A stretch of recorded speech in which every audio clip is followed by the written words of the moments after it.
Good morning friends, सुप्रभात। परिश्रम classes के यूट्यूब चैनल पर आप सभी का स्वागत है। सर्वप्रथम माँ सरस्वती के चरणों में नमन करते हैं, विद्या की देवी को नमस्कार करते हैं और उसके पश्चात हम बात करते हैं आज के टॉपिक की। आज के टॉपिक की चर्चा शुरू करने से पहले हम देखेंगे हमने कल क्या पढ़ा था, आप लोगों को कितना याद है, कितना आप उसको कंफर्म कर चुके हैं, क्या आप उनके नोट्स भी बना चुके हो। मैं बार बार कहता हूँ, नोट्स बनाने हैं, आपको सुंदर सुंदर तरीके से उन बातों को समझना है और लिखना है। लाइव क्लासेज के अंदर जितना आप समझने का प्रयास करोगे उतना आपका मानसिक स्वरूप का विकास ज़्यादा होगा। कल हमने भारत के अंदर दो वैदिक सभ्यता चली थी 1500 ईसा पूर्व से लेकर 600 ईसा पूर्व तक। आर्य जाति जो मध्य एशिया से आई थी, उन्होंने भारत में वैदिक सभ्यता की शुरुआत की थी।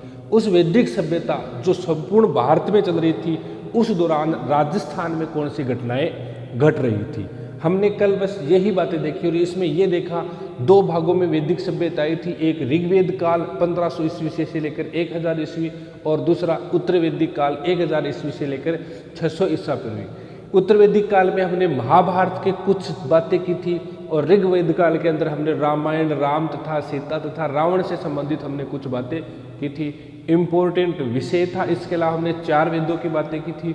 भारतीय संगीत का जनक कौन से वेद को कहा जाता है, आप अंत में इस क्वेश्चन का आंसर जरूर दोगे।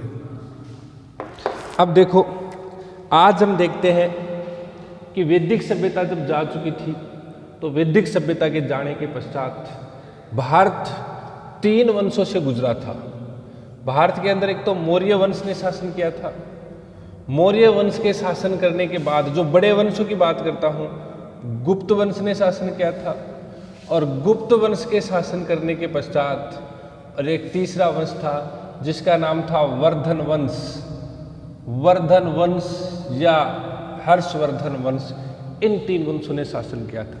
अब इन्हीं 3 वंशों के बारे में पढ़ेंगे कि ये जब वंश भारत के अंदर शासन कर रहे थे उस समय राजस्थान के अंदर कौन सी गतिविधियां हो रही थी। और इन्हीं गतिविधियों की जानकारी या तो हमें किसी प्राचीन शिलालेख से मिलेगी, या हमें किसी प्राचीन गुप्त पुस्तक से मिलेगी, या किसी प्राचीन हमें सिक्कों के भंडार से ये जानकारी मिलेगी। तो नॉर्मल से प्रश्न बनते हैं मौर्य वंश। मौर्य वंश की जानकारी के संबंध में अगर हम बात करें तो पहला एक अभिलेख मिलता है कणस्वा या कण्व अभिलेख। ये कणस्वा या कण्व अभिलेख है ना, ये अभिलेख मिलता है, एक स्थान है कणस्वा, और ये कणस्वा स्थान पड़ता भी कहाँ पे है, कोटा के अंदर पड़ता है, वहाँ पे मिलता है। इस कणस्वा अभिलेख के अंदर जानकारी मिलती है कि इस क्षेत्र का एक राजा था धवल राजा, और इस धवल राजा का संबंध कौन से वंश से था, मौर्य वंश से था।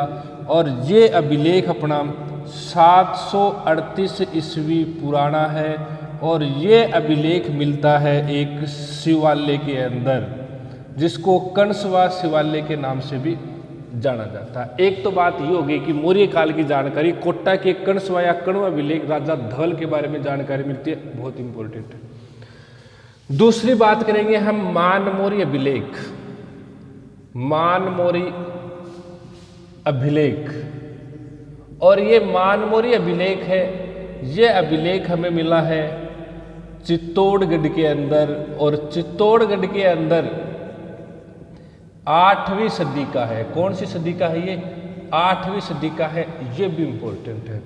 इस मानमौर्य अभिलेख के अंदर मौर्य वंश की जानकारी मिलती है, और मौर्य वंश के कितने राजाओं की जानकारी मिलती है, 4 राजाओं की जानकारी मिलती है।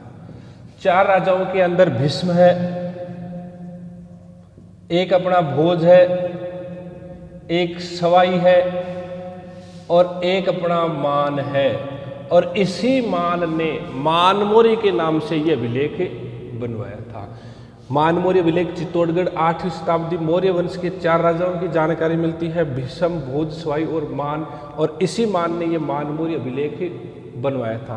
पहले तो हम मान की बात देखते हैं। जब मान इस चित्तौड़ का शासक था, मान मौर्य मान लेते हैं, ये मान मौर्य जब इस चित्तौड़ का शासक था तो कहते हैं कि एक यहाँ का भील था बप्पा रावल, और 734 ईस्वी के अंदर इस बप्पा रावल ने मान मोरी पर आक्रमण किया, मान मोरी को पराजित कर दिया और यहाँ पर एक नए वंश की नींव रख दी। किसने? बप्पा रावल ने। और चित्तौड़ में मौर्य वंश का अंतिम शासक भी कौन कहलाता है? मान मौर्य कहलाता है। ये जानकारी कहाँ से मिलती है? इसी अभिलेख से। इसके अलावा इस अभिलेख से हमें अमृत मंथन की भी जानकारी मिलती है। ध्यान रखना भाई, अमृत मंथन कहते हैं कि समुद्र का मंथन हुआ था, समुद्र का मंथन हुआ था और समुद्र के मंथन के दौरान अमृत निकला था और वो अमृत किसने पिया था? देवताओं के द्वारा ग्रहण किया गया था। और इस अमृत निकलने के साथ साथ इस समय जहर भी निकला था। वो जहर इतना खतरनाक था कि पूरी सृष्टि समाप्त होती है।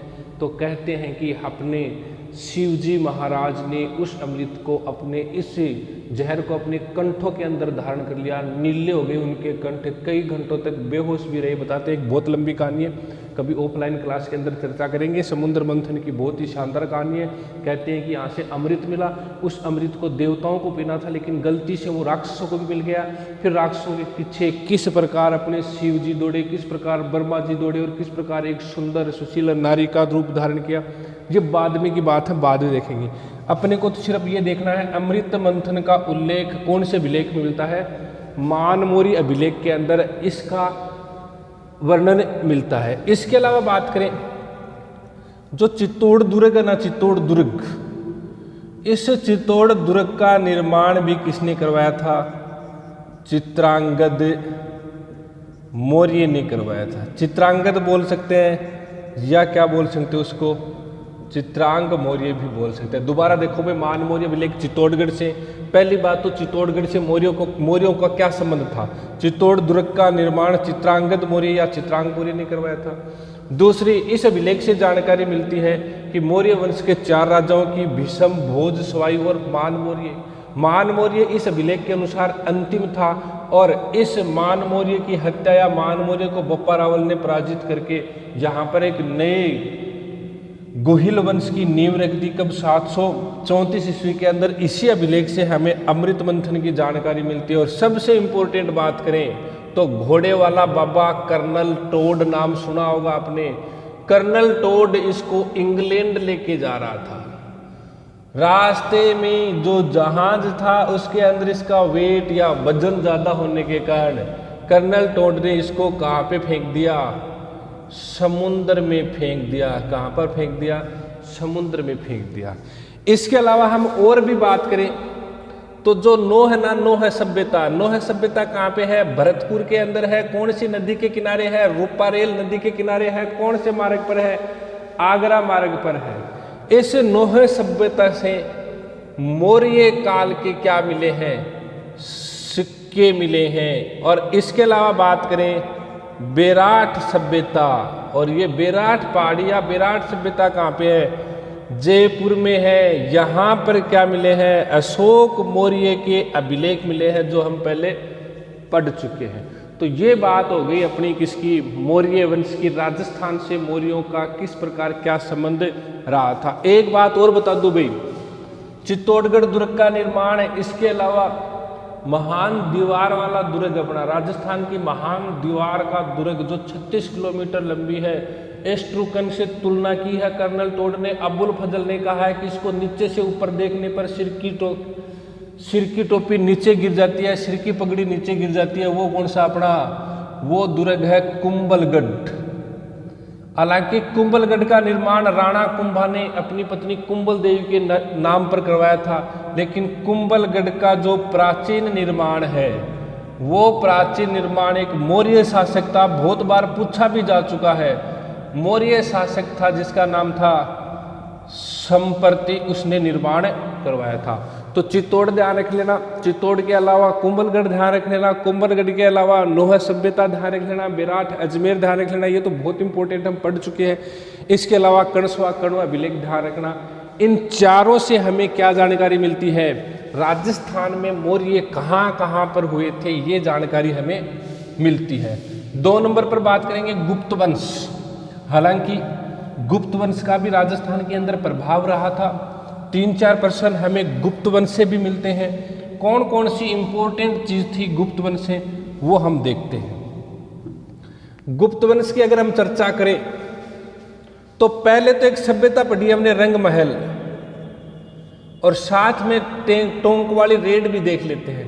रंग महल व रेड से क्या मिली हैं, गुप्तकालीन मुद्राएं भी मिली हैं, और मैं आपको ये बता भी चुका हूं रंग महल से 105 मिली है। दूसरी गुप्त वंश की बात करें, राजस्थान भारत में स्वर्ण काल कौन से युग को कहा गया है, गुप्त वंश को कहा गया। सर्वप्रथम सोना के सिक्के भी कब चले थे, गुप्त वंश के लिए अंदर ही चले थे। गुप्त वंश के अंदर 2 शासकों का संबंध राजस्थान से रहा है, एक तो है समुद्रगुप्त और दूसरा है इसी समुद्रगुप्त का पुत्र था चंद्रगुप्त विक्रमादित्य, या तो उसको चंद्रगुप्त के नाम से भी जाना जाता है। देखो समुद्रगुप्त के पिता चंद्रगुप्त थे, उनको चंद्रगुप्त प्रथम, इनको चंद्रगुप्त द्वितीय, लेकिन इसको चंद्रगुप्त विक्रमादित्य माना जाता है। गुप्त वंश के अंदर सबसे कोई प्रतापी शासक भी पहुंच ले तो वो चंद्रगुप्त विक्रमादित्य था। जिस प्रकार अकबर के दरबार में 9 रत्न रहा करते थे, उस प्रकार गुप्त वंश के चंद्रगुप्त विक्रमादित्य के दरबार में क्या रहा करते थे, 9 रत्न रहा करते थे। विदेशी आक्रमणकारियों को, शक कुषाणों को इसने क्या है कि बहुत बार पराजित भी किया था। तो चंद्रगुप्त विक्रमादित्य का भी ध्यान रखना। और समुद्रगुप्त को कहा जाता है भारत का नेपोलियन। क्या कहा जाता है, भारत का नेपोलियन कहा जाता है। इसने अनेक प्रकार के सिक्के चलाए थे, राजा रानी प्रकार के सिक्के चलाए थे, धनुषधारी प्रकार के सिक्के चलाए थे। इस समुद्रगुप्त की बात करें तो राजस्थान के अंदर एक शक शासक था रुद्रदामा। इसने रुद्रदामा को क्या किया था, पराजित किया था। इसके अलावा सबसे इंपॉर्टेंट ध्यान रखना, भरतपुर के अंदर एक दुर्ग है बयाना। बयाना से भी क्या मिली है, गुप्तकालीन मुद्राएं। रेड हटाओ भी, बयाना करो यहां से, सॉरी बयाना बहुत इंपॉर्टेंट है। रंग महल और बयाना दोनों ही नाम इंपॉर्टेंट है। भरतपुर के अंदर एक स्थान है बयाना, और वो कहलाता है बयाना का किला भी है। इसके अंदर इसने क्या बनाया था, कीर्ति स्तंभ बनाया था भारत का शासक, लेकिन इसने बयाना दुर्ग भरतपुर में कीर्ति स्तंभ बनाया था। और भारत का प्रथम मान लो चाहे, या सबसे प्राचीनतम कीर्ति स्तंभ मान लो, कौन सा है, यही था समुद्रगुप्त। भारत का नेपोलियन कहलाता है। राजस्थान से क्या संबंध था, शक शासक रुद्रदामा को पराजित किया था। भरतपुर बयाना के किले के अंदर कीर्ति स्तंभ का निर्माण करवाया था, जिसे राजस्थान का सबसे प्राचीन कीर्ति स्तंभ कहते हैं। विजय स्तंभ, कीर्ति स्तंभ राजस्थान के अंदर बहुत से मिलेंगे। जालोर दुर्ग के अंदर भी मिलेगा, इसके अलावा अपने चित्तौड़गढ़ दुर्ग के अंदर भी मिलेगा, लेकिन सबसे प्राचीन कीर्ति स्तंभ है वो बयाना दुर्ग में भारत के शासक समुद्रगुप्त का बनाया हुआ है, याद रखना भाई। चंद्रगुप्त विक्रमादित्य ने शासक था, शक शासक रुद्रदामन तृतीय। उस रुद्रदामन तृतीय को क्या किया इसने, शक शासक था ये भी, इसको क्या किया, पराजित किया। और पराजित करने के साथ ही इसने राजस्थान पर अधिकार कर लिया था। ये इंपॉर्टेंट है चंद्रगुप्त विक्रमादित्य का। दोबारा देखो, गुप्त वंश, रंग महल और बयाना से गुप्तकालीन मुद्राएं मिली हैं।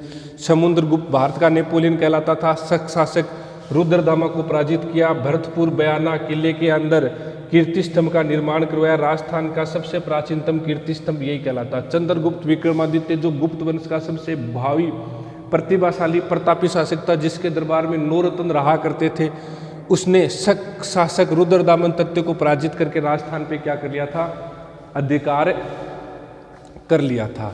अब बात करेंगे हम इसके अलावा तीसरा वंश हमने पढ़ा था हर्षवर्धन या वर्धन वंश।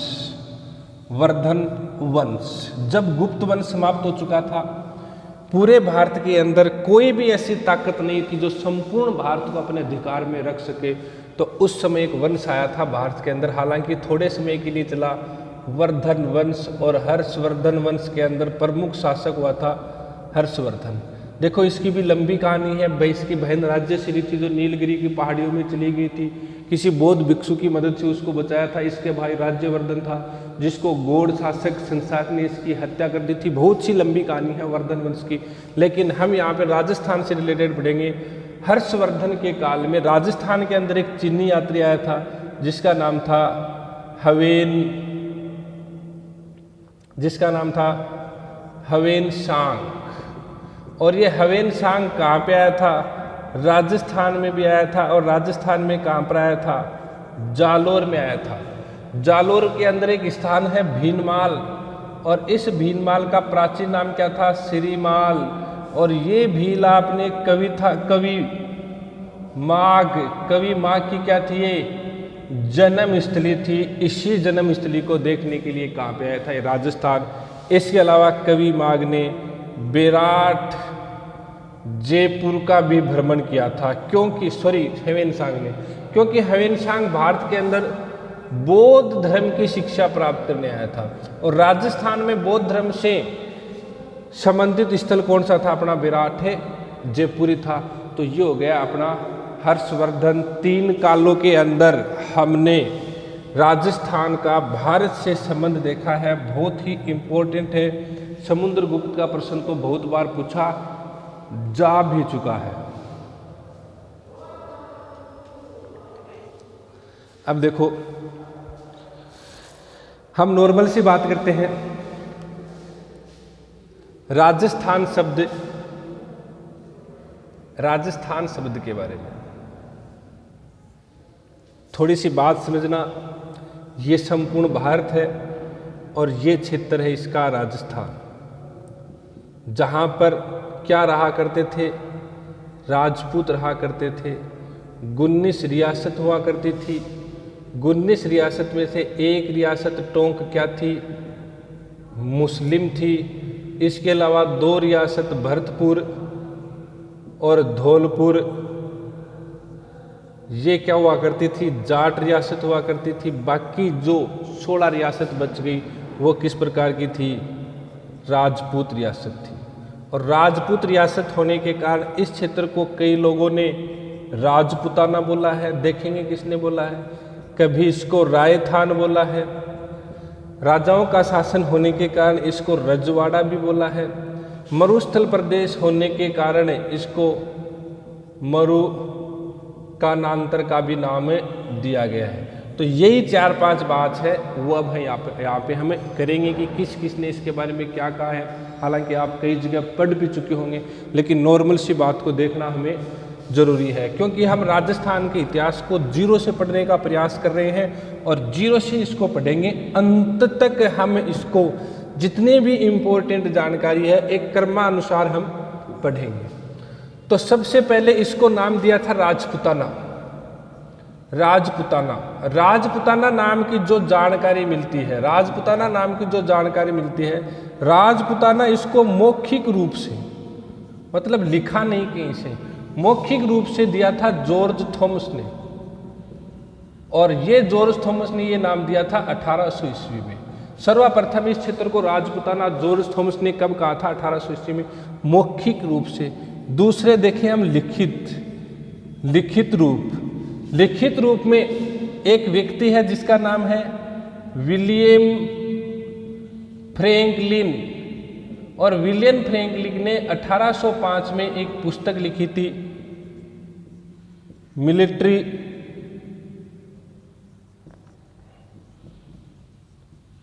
मेमोयार्ड ऑफ जॉर्ज थॉमस। और इसमें इसने सर्वप्रथम राजपुताना शब्द को लिखित स्वरूप प्रदान किया था। अब दूसरी हम देखते हैं राजस्थान। ये तो होगी राजपुताना की बात। राजस्थान की बात करें तो हम सबसे पहले देखेंगे जो सिरोही प्रदेश है ना, अपना सिरोही के अंदर एक सिम्मल माता या खिम्मल माता मंदिर, या इसको उसका अभिलेख भी बोल सकते हैं, उसके ऊपर राजस्थान के बारे में एक शब्द लिखा मिलता है, राजस्थानादित्य। कई बार पूछा जा चुका है।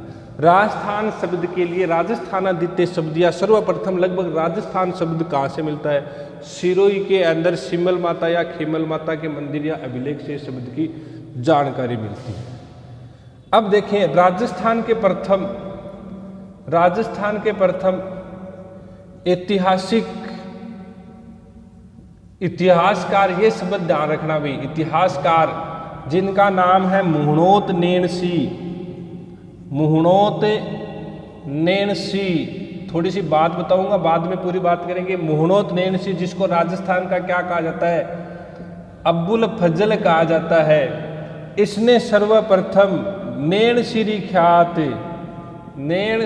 ख्यात के अंदर राजस्थान शब्द काम में लिया था। कौन सा शब्द काम में लिया था?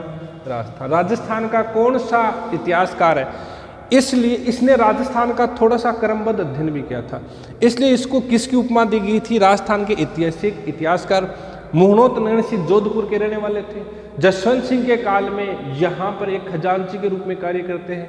कहते हैं कि इसको राजस्थान का अब्बुल फजल कहा जाता था। औरंगजेब ने जितने भी राजस्थान के अंदर औरंगजेब के अलाउद्दीन खिलजी ने जितने भी राजस्थान के अंदर युद्ध किए थे, उनकी कुछ ना कुछ जानकारी कौन देते हैं? मुहणोत नेणसी देते हैं। कहते हैं कि लास्ट में जसवंत सिंह ने इनके ऊपर गबन का आरोप लगा दिया था, मतलब खजाने में कुछ गबन का आरोप लगा दिया था, तो यहाँ राजस्थान को छोड़कर निकल गए थे और रास्ते में इनकी क्या कर दी गई थी? हत्या कर दी गई थी। मुहणोत नेणसी, जिनको राजस्थान का अब्बुल फजल कहा जाता है, जिन्होंने अपने ग्रंथ नैनश्री ख्यात में सर्वप्रथम राजस्थान शब्द का नाम दिया था। और वैसे बात करें तो सिरोही की शिमल माता या खिमल माता अभिलेख में इस शब्द की जानकारी मिलती है। इसके अलावा हम राजस्थान शब्द की तीसरी बात और देखते हैं। कर्नल टोड का नाम सुना होगा। कर्नल टोड कहाँ के रहने वाले थे? इलिंगस्टन शहर, स्कॉटलैंड के रहने वाले थे। भारत आए थे कब? 1805 ईस्वी में ग्वालियर के अंदर आए थे ग्वालियर के अंदर आए थे। उसके बाद में 1806 के अंदर कहाँ पे? राजस्थान के अंदर आ गए थे। सर्वप्रथम कहाँ पर? उदयपुर या मेवाड़ रियासत के अंदर राजस्थान आ गए थे। मैं आपको पढ़ा चुका हूँ कर्नल टोड, एक टॉपिक के अंदर पूरा आप उसको देखें, कर्नल टोड के बारे में पूरी जानकारी। कर्नल टोड ने ग्रंथ लिखा था annals and antiquities of Rajputana. हालांकि मैं पहले बता चुका हूँ, ये 1829 में लिखा था। 1832 में इनका प्रकाशन हुआ और इनकी मृत्यु भी हो गई थी। इसके अंदर इसने राजस्थान को पहले कहा था रायथान, फिर इसने कहा था इसको रजवाड़ा, और तीसरा नाम इसने क्या कहा था? राजस्थान। ये श्रृंखला याद रखना भाई, बहुत ही इम्पोर्टेंट है। कर्नल टोड ने अपनी पुस्तक में इस क्षेत्र को क्या नाम दिया था? राजस्थान नाम दिया था। इसके अलावा मुहणोत नेणसी ने दिया था। इसके अलावा शिमल माता खिमल माता के अभिलेख में मिलता है, मौखिक और लिखित रूप से इस प्रकार मिलता है। और इसके अलावा बात करें तो जो वाल्मीकि की रामायण है, वाल्मीकि की जो रामायण है, उस रामायण के अंदर इस प्रदेश को क्या कहा गया है? मरुकानानंतर कहा गया है। ये भी इम्पोर्टेंट है, याद रखना। अब इसके बाद में हम पढ़ेंगे राजस्थान के ऐतिहासिक जानकारी प्रदान करने वाले स्रोत। राजस्थान की ऐतिहासिक जानकारी प्रदान करने वाले स्रोतों के बारे में हम कल पढ़ेंगे भी।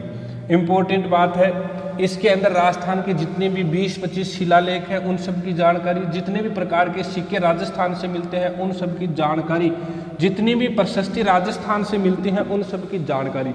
देखो भाई, ये जो मैंने 3-4 चीज़ें बताई हैं, आज तक हमने जो भी पढ़ा है पक्का क्वेश्चन यहाँ से निकल के आता है। हालांकि थोड़ी सी बोरिंग टाइप की जरूर होती हैं ये बातें, लेकिन एग्जाम की दृष्टि से बहुत ही महत्वपूर्ण होती है, इसलिए अपना स्पेशल ध्यान रखना है। इसके बारे में राजस्थान के शिलालेख पढ़ेंगे, इसके अलावा राजस्थान के इतिहासकारों के बारे में पढ़ेंगे, राजस्थान की जो प्रमुख साहित्यिक पुस्तकें हैं उनके बारे में पढ़ेंगे, किसको राजस्थान का अब्बुल फजल कहा जाता है, कौन कौन से उपनाम है, राजस्थान में कितने प्रकार के सिक्के चलते हैं, उन सब के बारे में हम अध्ययन करेंगे। धन्यवाद मित्रों। परिश्रम क्लासेज के यूट्यूब चैनल के साथ आप यूं ही जुड़े रहें, अपने नोट्सों को समय के अनुसार तैयार करते रहें। धन्यवाद।